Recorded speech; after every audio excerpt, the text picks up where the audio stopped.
여러분 안녕하십니까? 저는 대학에서 영문학을 가르치고 있는 이동일이라고 합니다. 제가 영국에 간 지가 꽤 오래됐는데요. 영국에서 공부하면서 또 영국에 대해서 영문학에 대해서 가르치면서 많은 사람들 접하면서 영국에 대해서 궁금했던 것, 또 영국으로부터 제가 감명을 받았던 것, 배울 만한 것들, 또 궁금해하는 것들, 이런 것들을 제가 항상 그 염두에 두면서 한때 세계 문명을 주도했던 영국에 대해서 배울 것이 많구나, 그런 것을 느끼게 됐습니다. 그래서 제가 영문학을 가르치면서 이러한 것을 좀 종합적으로 총체적으로 문학, 역사, 배경이 드는 인문학적인 것, 철학, 이런 다양한 것들을 한번 한꺼번에 어우리면서 한번 그 프로그램을 만들어 봐야겠다 쭉 생각이 왔었는데, 이번에 동영상을 통해서 제가 영국 인문학 산책을 시작이 되었습니다. 이는 고도의 그 학술적인 것을 다루고 있지 않고요. 우리가 쉽게 접할 수 있는 교양 수준의 그런 인문학 산책이 되는데요. 여기서 주로 다루어지는 것은 영문학, 영어, 또한 실생활에서 다루어지는 여러 가지 관습, 풍습, 영국의 전반적인 문화, 그리고 역사, 사상적인 측면, 종교, 이러한 것들을 다루도록 하겠습니다. 많이 경청해 주시기 바라고요. 부족한 점은 좀 이해해 주시고, 부족한 거 있으면 또 의견을 주시면 또 수정하도록 하겠습니다. 먼저 영국 하게 되면 떠오르는 것이 뭐가 있겠습니까? 영국 하게 되면 우리 한국 사람들한테는 대영제국, 신사의 나라, 왕실, 뭐 이런 게 떠오르겠죠. 이러한 그 영국을 연상시키는 그러한 그 키워드가 시대별로 다를 수 있겠죠. 예를 들면 나이가 드신 분들한테는 007, 드라큘라, 이러한 것들이 연상시키게 되겠죠. 젊은 세대한테는 뭐 드라큘라 영화랄지 뭐 007 쉽게 뭐 다가오지 않을 겁니다. 젊은 세대한테는 아무래도 해리포터 생각할 수 있겠죠. 해리포터, 그렇죠. 약 20년 전에 시작됐는데요. 해리포터. 그 다음에 윈블던 테니스랄지, 그 다음에 풋볼, 사카, 축구, 영국 축구의 종족이지 않습니까? 축구, 이런 것들이 떠오를 텐데요. 이러한 영국을 어떻게 규명할 것인가 상당히 어려운 문제입니다. 20세기에 들어와가지고 정글북의 저자인 키플링 같은 경우는 이제 영국은 대영 제국의 면모는 없다. 하지만 명예와 가치를 지킬 수 있는 그 무엇인가가 있다 이것이죠. 그 무엇. 영국이 지니고 있는 그 무엇에 대한 탐구가 바로 이 영국 인문학 산책이 되겠습니다. 영국은 국명이 아주 깁니다. United Kingdom of Great Britain and Northern Ireland. 대브리튼과 북아일랜드의 연합왕국. 아마 세계에서 가장 긴 이름 중에 하나가 될 텐데요. 지금은 6,600만 명이죠, 인구가요. 땅 면적은 약 24만 평방킬로미터가 약간 넓고요. 큰 나라가 아닙니다. 그런데 19세기에 가가지고 영국이 산업혁명을 일으키게 되면서 말이죠. 산업혁명과 함께 세계 약 4분의 1가량을 점령하게 되죠. 그래서 해가 지지 않은 대영 제국, The sun never sets, 이런 그 말이 나오게 되는데요. 이 당시 영국 사람들의 그 자부심이라 할지 긍정 대단한 것이죠. 그런데 이 산업혁명에 일으켰던 원동력이 무엇일까? 이게 그 영국의 하나의 그 뭘까요? 그 영국 특성이 될 수 있고 하는 건데요. 영국은 봤을 때 수능, 영국을 키워드로 한번 영국의 특성을 키워드로 모아본다면 수능적이다, adaptation, 그다음에 연속성 있게 된다, continuity, 그다음에 전통을 중시한다, 약간 급진적보다는 보수적인 것을 생각하고 된다, 준법 정신이 강하다, law abiding, 준법 정신이 강하다. 실제로 영국에 살면서 가장 제가 느꼈던 것은요, 이 법치, 준법이 아주 준법 정신이 강하다는 것이죠. 공중 도덕성이 강하고 준법 정신이 강하다. 한밤중에 차가 지나가는데 말이죠, 신호등이 켜지면은 사람이 지나가지 않아도 정확히 차가 쓰는 걸 제가 여러 번 목격했습니다. 뭐 예외가 있겠습니다만은, 그리고 이 공중 도덕성과 할지 남한테 피해를 끼치지 않은 거, 이런 것을 많이 느꼈는데요. 예를 들면 초중고 대학교 뭡니까? 대학교 같은 경우 이제 입시 선발, 학생 선발할 때 시험을 보게 되는데, 학부모들이 학생들을 데리고 학교 근처로 오게 됩니다. 근데 학교 근처에다 차를 세우는 것이 아니고 학교에서 멀리 떨어진 곳에 차를 세우거나, 대부분 뭡니까? 버스를 타고, 공공 뭡니까? 버스를 타고 와가지고 한참 걸어서 학교로 온 걸 봤습니다. 왜 그런 거 아니에요? 학교 주위에 주택 사는 분들한테 그 교통체증에 피해를 끼치지 않기 위해서 이같이 아주 철두철미하게 그런 뭡니까 남에게 피해를 끼치지 않은 그런 그 공공정신, 공공입니까 남을 배려하는 그런 마음을 참 많이 느꼈거든요. 물론 그렇지 않은 경우도 있겠죠. 그 다음에 이 관용성이 있다. 관용, 토러런스랄지 제너러시티 이런 말을 쓰게 되는데요. 이 관용 정신의 아주 그 대표적인 예가 영국이 인디아를 점령했고 그 다음에 산업혁명과 함께 영국 대영 제국을 일으키게 되면서 많은 식민지를 건드게 됐죠. 자기 영토의 100배가 넘는 식민지를 건드렸습니다. 나중에 이제 이 식민지들 다 해방시켜줬는데 다시 그 식민지의 통제를 받았던 그 많은 국가들이 다시 커먼웰스로 들어오게 되죠. 그래서 브리티시 커먼웰스 53개국이 지금 형성되어 있습니다. 왜 다시 들어왔을 거예요? 그런 면에서 비록 식민지 통치를 했지만은 상당히 그러니까 관용을 가졌지 않겠느냐. 그래서 다시 들어왔다라고 생각할 수 있는 거죠.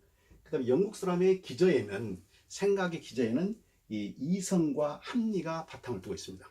이성과 합리. 이러한 것들이 이제 대표적인 거의 영국 사람의 특성이 되겠습니다만은 물론 부정적인 면도 많이 있습니다. 예를 들면 영국 사람들 말이죠. 자신들이 하는 말이 브리티시 히포크라시라고 그러죠. 영국적인 위선 그러죠. 시침을 딱 대면서 모른 체 하는 거 있지 않습니까? 이런 거 있어요. 그게 또 뭡니까? 스포츠에서 흔히 스포츠 보게 되는 축구 게임이 끝나고 일부 거칠은 뭡니까 그 시정 작별 같은 사람들이 뭡니까 소동을 일으키는 거 그런 사람들 훌리간스하게 되는데요. 그런 것을 보게 되면은 이러한 아주 멋있는 이러한 전통과는 전혀 관계가 없는 걸 볼 수 있게 되는데요. 아무래도 밝은 면과 어두운 면이 있게 될 것입니다. 먼저 예술 분야를 보게 되면요. 해리포터 아까 말씀드렸고 약 20년이 됐는데 처음에 나왔을 때 책으로 나왔죠. 그 다음에 필름으로 나오고 지금은 뮤지컬로서 다시 영국에서 퍼지고 있습니다. 그래서 20년이 넘게 하나의 문화 콘텐츠가 세계를 장악하고 있게 된 것이죠. 근데 이 해리포터뿐만 아니고 반지의 제왕 J.R.R. 톨킨 교수. 톨킨 교수는 고중세 영문학자인데 이분이 이제 판타지를 쓴 것이죠. 그 역시 책과 필름과 문화 콘텐츠로서 세계를 또 휩쓰고 있었고요. 그 외에 C.S. 루이스랄지 그 다음에 영국 웨스트엔드에 가게 되면은 캐츠 고양이라 캐츠 그 다음에 레미제라블 이와 같은 뮤지컬들이 30년 오랫동안 지속되고 있습니다. 가장 오래된 것은 아가사 크리스티의 마우스 트랩 쥐덫이라는 게 있는데요. 66년간 지금 진행되고 있습니다. 이와 같이 굉장히 끊임없이 문화 콘텐츠가 재생산되면서 맥을 이어오게 되는데요. 연속성 그런 것을 문화와 예술에서 볼 수 있는 것이고 스포츠에서는 스포츠의 종족이라 할 수 있죠. 골프라 할지 그 다음에 풋볼, 사카, 축구라 할지 럭비라 할지 한국에는 많이 보고 안 되어 있습니다. 크리켓 굉장히 영국 사람 좋아하지요. 이런 많은 스포츠가 굉장히 많이 그러니까 진행되고 있는 것을 알 수 있습니다. 그런데요, 그 무엇 했는데 이 영국의 특성이랄지 영국 이런 엄청난 업적들을 보게 되면은 쉽게 눈에 띄지 않습니다. 가려져 있어요. 그래서 이제 한국 분들이 이제 주재원이랄지 학자분들이랄지 또 학생이랄지 여행객들이 영국에 오게 되거든요. 그러면은 영국이 크게 눈에 띄는 것이 없습니다. 런던 아이랄지 뭐 테임즈 강거, 버킹엄 패러스 있겠습니다만은 이런 대제국을 이루었다는 그러한 어떤 기대감에 뭡니까 미치지를 못해요. 사실상요. 그래서 처음 오신 분들은 한 몇 개월 동안은 별거 아니네 이런 표현을 쓰거든요. 별거 아니네 기대를 많이 했는데 그런데 그러한 분들이 한 6개월이 지나요. 그럼 약간 뭐가 있네 이렇게 하시거든요. 1년이 지나요. 2년이 지나요. 와, 조 드라핑 하게 됩니다. 뭔가 있는데 그것을 알기까지는 시간이 걸린다는 것이죠. 그 영국말 하나의 특성입니다. 뭔가 숨겨져 있으면서 나오지가 않습니다. 안 보여요. 그래서 영국을 표현한 중요한 말을 읽게 되죠. 변하지 않는 것 같은데 변하지 않은 것은 없다. 변하지 않은 것 같은데 겉보기에는 별로 조용하고 변하지 않은 것 같은데 실상 많은 것이 변화했다. 이런 말 쓰게 되죠. 네, 그리고 이제 이러한 그 저력이랄지 영국의 저력, 그 다음에 잠재력, 창의성. 영국은 그러니까 저력이 있게 되는데요. 저력, 그 다음에 창의성, 그 다음에 독창성. 이런 것들이 뭡니까? 창의입니다. 독창성, 창의, 저력, potentiality, creativity, originality 이런 것이 되는데 이 과학, 학술, 군사 면에서 보게 되면 그런 면이 두드러진 걸 알 수 있게 되겠죠. 영국은 전통적으로 뭡니까? 해군이 강하죠. 이 알프레드 대왕 때부터 뭡니까? 해군력을 강화시켜가지고 헨리 7, 8세 때 해군력이 강화되고 엘리자베스 1세 때 바로 스페인 무적 함대를 격파하게 되면서 영국이 세계 제해권을 장악하기 시작합니다. 해군이 전통적으로 아주 강하고요. 육군은 섬나라다 보니까 육군의 중요성이랄지 별로 크게 느끼지 않았던 것 같습니다. 그래서 해군이 굉장히 강하고요. 학술 면에서는 일단 옥스퍼드 대학하고 캠브리지 대학이 세계 톱 대학에 항상 세계 그 평가 기관에서 올라가기 때문에 그 말 것도 없고요. 사실 옥스퍼드 캠브리지 말고도 런던 대학의 LSE랄지 임페리얼, UCL, 세인트 앤드류, 에딘버러 많은 뭐 초명문 대학들이 영국에 많이 모여 있습니다. 거기서 새로운 학설들이 할지 새로운 발명들이 끊임없이 나오고 있는 것이죠. 그래서 이제 영국의 과학자를 보게 되면은 아이삭 뉴턴 있지 않습니까? 뉴턴에서 뭡니까 광학, 역학 이걸 시발점해가지고 계속 세계사의 한 축을 이루는 과학적인 발전이 진행되어 오게 되는데요. 아이삭 뉴턴 지금도 세계 10대 인물에는 항상 아이삭 뉴턴이 들어가게 됩니다.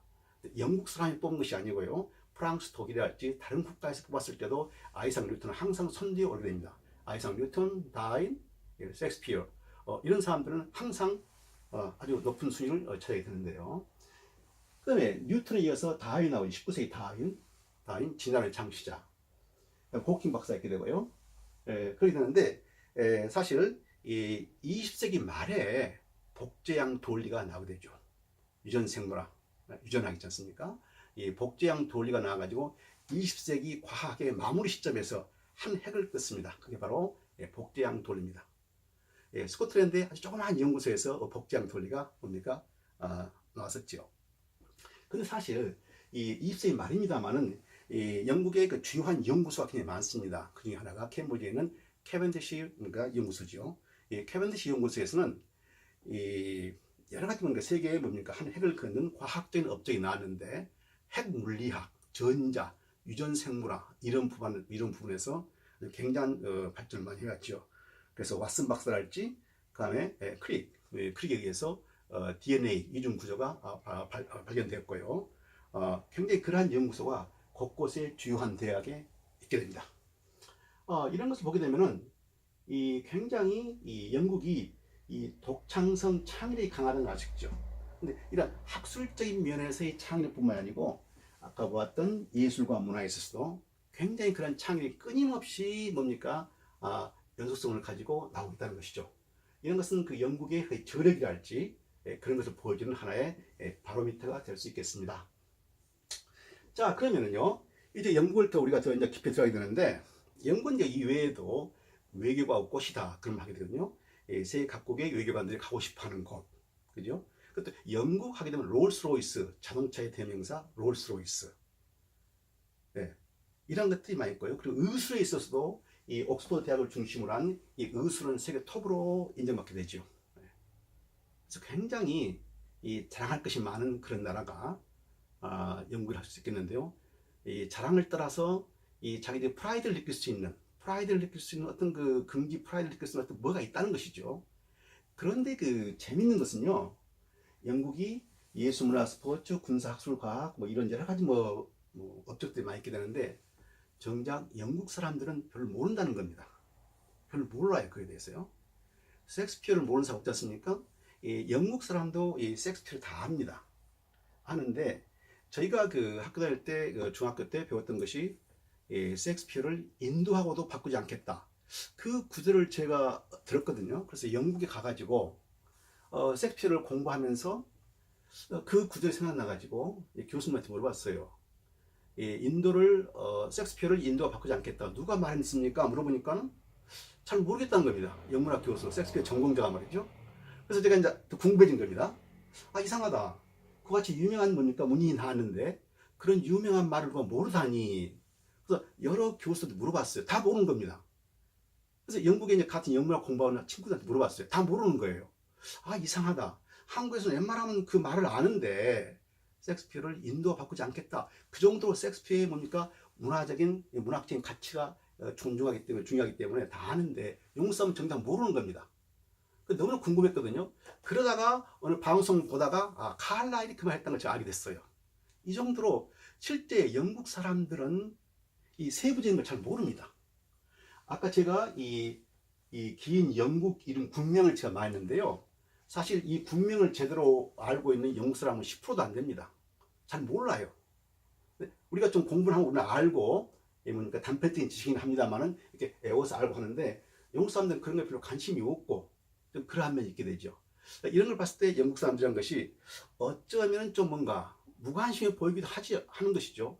그런데 겉으로 보이는 무관심하면서 어떤 역동성이 보이지 않은데 실상 시간이 지나면 정확히 정치, 경제, 사회, 문화, 과학, 예술에서 정확히 뭔가가 그 무엇인가 끊임없이 나온다는 것이죠.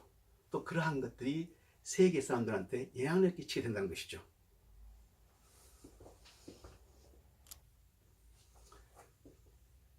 이 대영 제국의 형성되기 전까지는 이 대영 제국을 이루었던 인종은 어떠하며 그 인종이 사용했던 언어는 어떠한지 그걸 좀 공부하도록 하겠습니다. 이 영국은 이쪽 대륙에 갔을 때 스웨덴, 노르웨이 이와 같은 대륙과는 떨어져 있죠.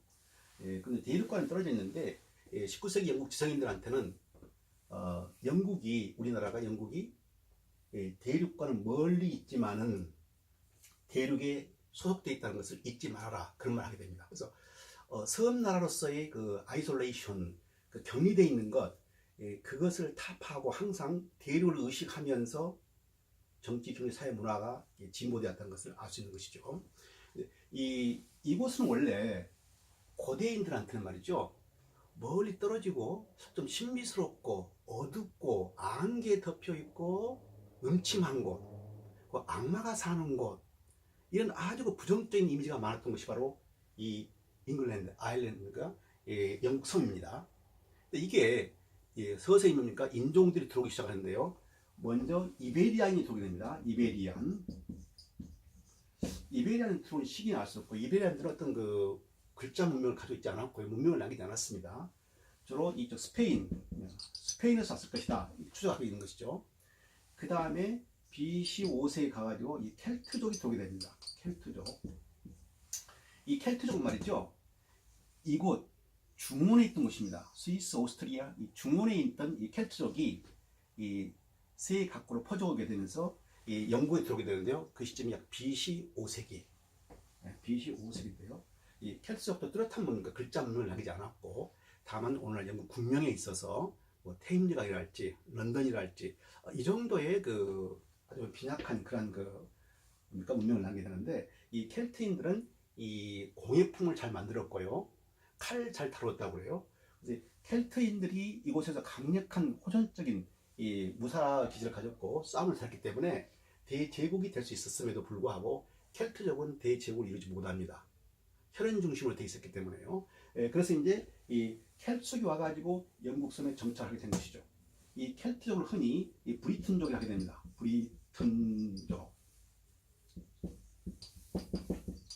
브리튼스. 이게 켈트족과 브리튼족을 영국의 초기의 원주민이라 하게 된 것이죠. 켈트족, 브리튼족. 그레이트 브리튼 할 때 이 브리튼이 거기서 나온 것이죠. 이 브리튼족. 이게 되는데요. 이 켈트족, 브리튼족, 이 원주민입니다. 그 다음에 들어온 종족이 바로 로마입니다. 로마군. AD 43년에 로마군이 들어가지고 영국을 식민지화하게 된 것이죠. 그래서 이제 이쪽에 로마 군단이 들어왔는데요. 이곳에 있던 켈트인 브리튼족이 이 스코틀랜드하고 웨일즈 변방으로 피신하게 됩니다. 그래서 이곳에 있는 이제 일부 남아있는 켈트 브리튼족과 로마군 사이에 하이브리드 혼합이 일하게 된 것이죠. 약 350년간의 로마가 다스리게 되죠. 350년간. 그 350년간 다스리다 보니까 이 브리튼족과 로마인 사이에 혼혈이 합해돼 가지고 혼혈이 돼가지고 이 섞어진 문화가 창출되게 되는 것이죠. 그때 글자 문명은 이제 라틴을 썼으니까 라틴 문명이 있게 되겠죠. 그리고 이제 이교도 신을 섬겼고요. 나중에 가서는 이제 기독교가 들어오게 되죠. 그 다음에 로마가 브리튼, 그 다음에 이 5세기가 되면서 5세기가 되면서 이 로마가 이 내분이 일어나가지고 세계에 나가 있던 로마 군단을 소집하게 됩니다. 그래서 이곳에 있던 이 로마 군단이 로마로 돌아가게 됩니다. 이곳이 공터가 되는 것이죠. 이때 이 덴마크에 있던 앵글족, 섹슨족, 주트족이 바로 이곳에 오게 됩니다.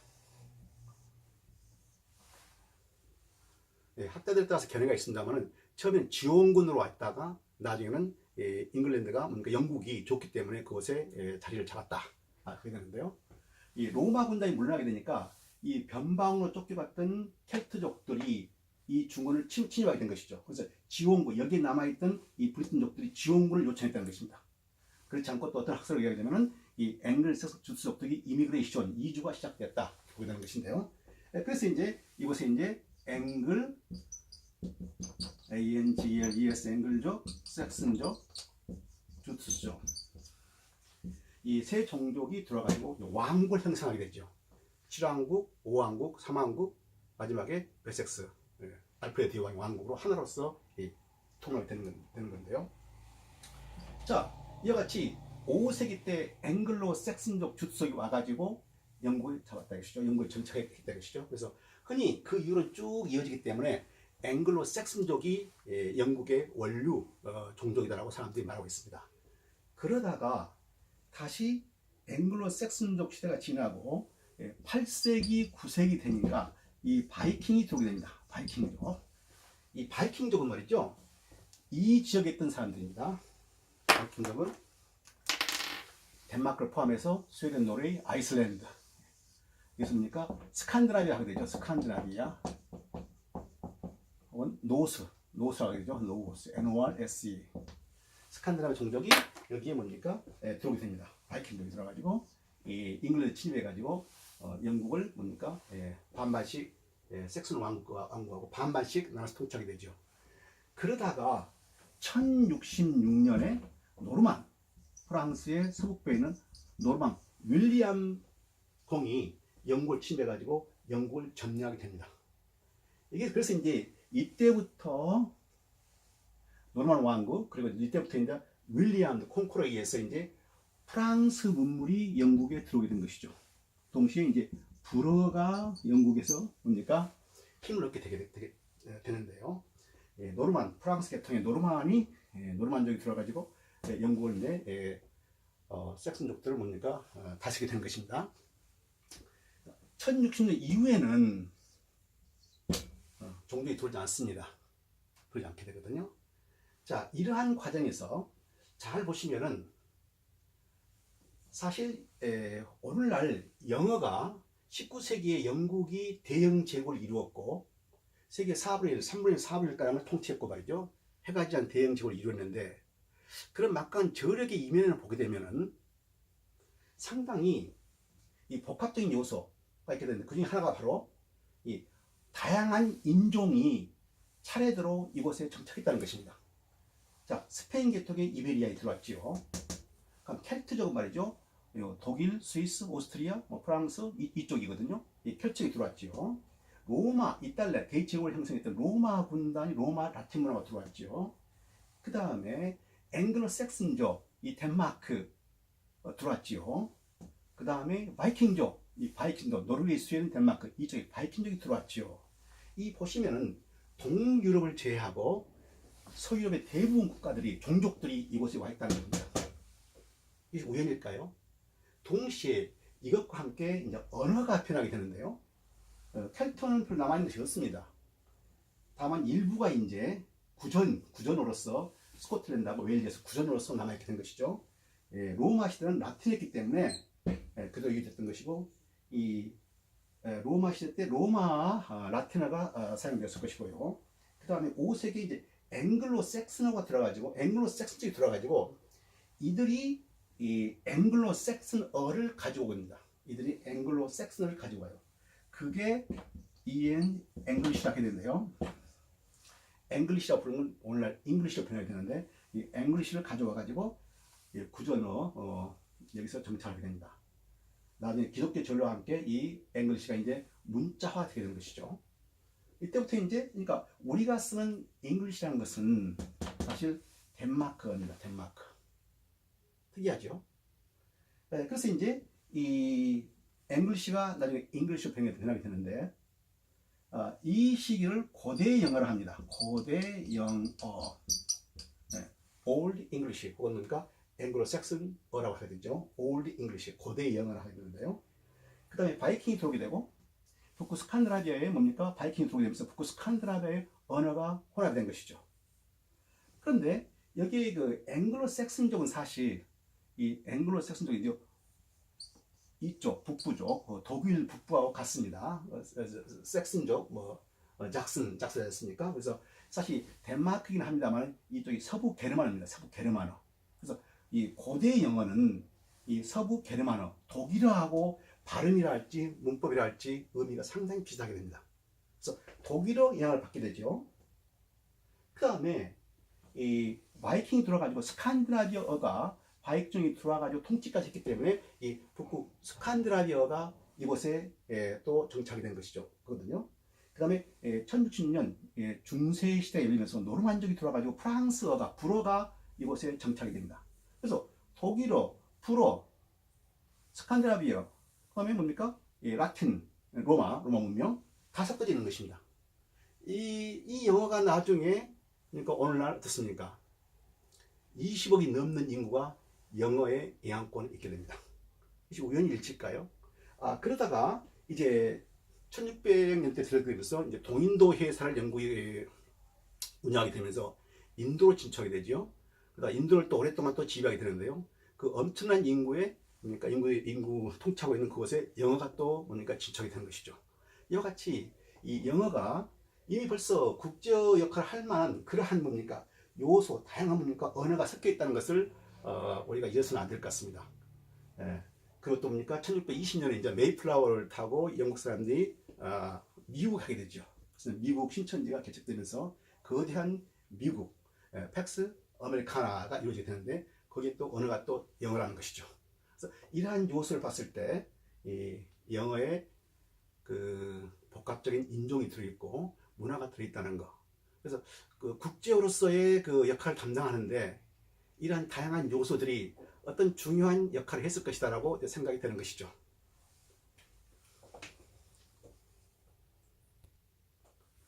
영어가 이 고대 영어, 중세 영어, 현대 영어의 과정을 거치게 되는데요. 이 철자의 변화가 있게 되고 발음의 변화가 있게 되고 또한 의미에 있어도 변화가 있게 됩니다.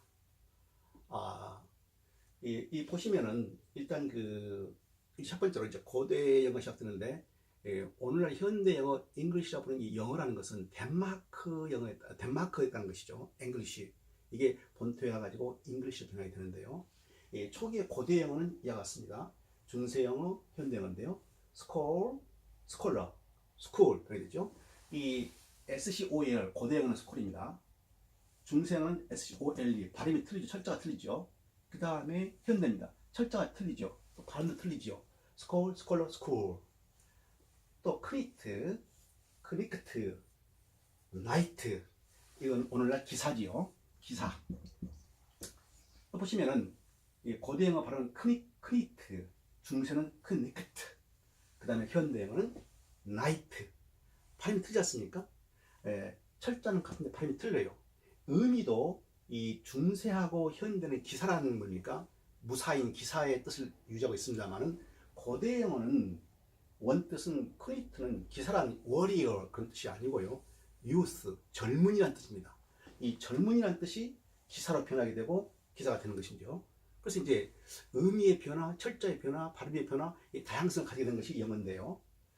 오늘날 그 학자들이 말할 때 약 70%, 60%, 70%는 뭡니까? 고대 영어가 사어, 없어졌다 이렇게 말하고 있거든요. 근데 실상 이 현대 영어를 자세히 보시면 지금 보는 것처럼 유추할 수 있는 것도 있습니다. 변하긴 했습니다만은 이 고대 영어에서 뭡니까? 발생해가지고 현대 영어가 왔다 알 수 있게 된 것이죠. 그래서 이제 우리가 이 본 그 인문학 강좌에 있었을 말이죠.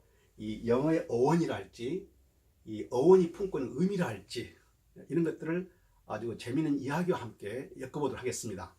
자, 그런데요, 이 현대에서 레이디가 있게 되는데, 레이디, 여성, 여자인데요. 이 레이디의 고대 영어는 흘라프디에입니다. 흘라프디에. 중세 영어는 흘라프디에. 그런데요, 이 전혀 철자가 다르게 변했죠. 그렇죠? 전혀 달라요. 그래서 이것과 현대 영어와 고대 영어, 중세 영어의 어떤 연관성을 찾기가 힘듭니다. 사실 여기서 많은 변화가 있게 되는데요. 이 H가 탈락하게 되고 F가 탈락하게 돼가지고 LADI만 남게 됩니다. 그래서 LADI가 된 것이죠. 그래서 이 어원 연구를 하게 되면은 현대 영어의 많은 현대 영어가 이 고대 영어에서 기원됐다는 것을 아시게 됩니다. 이러한 우리가 그 어원 통해서 이런 그 의미를 발견하게 될 텐데요. 여기에도 굉장히 의미가 들어 있습니다. 이 빵과 반죽하다 뜻이 있습니다. 빵과 반죽하다. 여자의 고대인들의 고대 영어 앵글로 색슨이들한테는 여자란 괜히 빵과 반죽, 빵을 만드는 자들, 집 안에서 가족을 위해서 빵을 준비하는 자들, 이런 의미가 된 것이죠. 그래서 이제 이 어원 연구를 통해서 고대인들의 의식 구조를 알 수 있게 된 것이죠. 여인의 역할이랄지, 상당히 흥미로운 것들이 많습니다. 기대하시기 바랍니다. 그 다음에 이제 이 문화학은 이제 언어와 같이 나가게 되는데요. 이 고대 영어 시기에 벌써 영국에서는 뭡니까? 작품이 나옵니다. 고대 서사신 베오울프 8부에서 10세기 나오게 되는데요. 고대 자국어로 쓰인, 그 당시 자국어로 쓰인 에픽 서사시에 속하게 됩니다. 그 당시 프랑스, 독일 이 대륙에서는 라틴어로 작품이 나왔거든요. 근데 자국어로 쓴 장시의 에픽시가 나왔다는 것은 이 세계 문학사에서 중요한 역할을 하게 됩니다. 베오울프가 있게 되고, 14세기에 와가지고 중세에 와가지고는 초서라는 사람이 캔터버리 테이스랄지 많은 작품을 남기되죠. 초서의 재미있는 이야기들할지, 그리고 베오울프랄지, 이런 것들 우리가 이제 그 속에 담기는 주제랄지, 그 당시 상황이랄지, 역사 문화적인 배경이랄지, 문학 작품과 함께 같이 살펴보도록 하겠습니다. 그럼 문학 하게 되면 아무래도 뭡니까? 셰익스피어를 생각할 수 있겠죠. 셰익스피어 있게 되고. 사실 이 16세기에 이 16세기 이때가 바로 엘리자베스 1세 여왕인데요. 엘리자베스 1세 여왕 때 스페인 무적함들을 격파하고 영국이 이제 세계로 막 퍼져나가는 그런 시점입니다. 그러한 시점에 이 셰익스피어를 비롯한 크리스토퍼 말로우랄지 많은 문인들이 배출됩니다. 스펜서랄지 스니랄지 와이어트랄지 엄청난 문인들이 나오게 됩니다. 그래서 그 문인의 활약상하고 그 한 국가의 그 부흥기하고 어떤 그 연관성이 있다고 저는 생각되거든요. 이러한 것은 19세기 산업혁명과 함께 영국에서 엄청난 작가들이 나오게 됩니다. 이 낭만주의의 워스워스랄지, 뭐 기츠랄지, 쉐리랄지, 바이론이랄지 엄청난 작가가 나오게 되거든요. 그럼 한 사상가들이 나오게 되고 말이죠. 이 대영 지역을 이뤘을 때 그걸 밑받침하고 있는 지적 구조들, 지적 양분들이 너무너무 많은 것입니다. 20세에 와가지고 아무래도 그러니까 제임스 조이스를 가장 위대한 작가로 꼽게 됐죠. 그래서 이거 작품을 보면서 작품과 그 시대상, 그 작가의 기행 이런 걸 통해서 우리가 이야기식으로 이걸 엮어보려고 합니다. 그래서 사상적인 배경과 문화적인 배경과 작가의 사상과 작품의 내용과 이것을 한꺼번에 엮어가지고 탐구해 보도록 하겠습니다.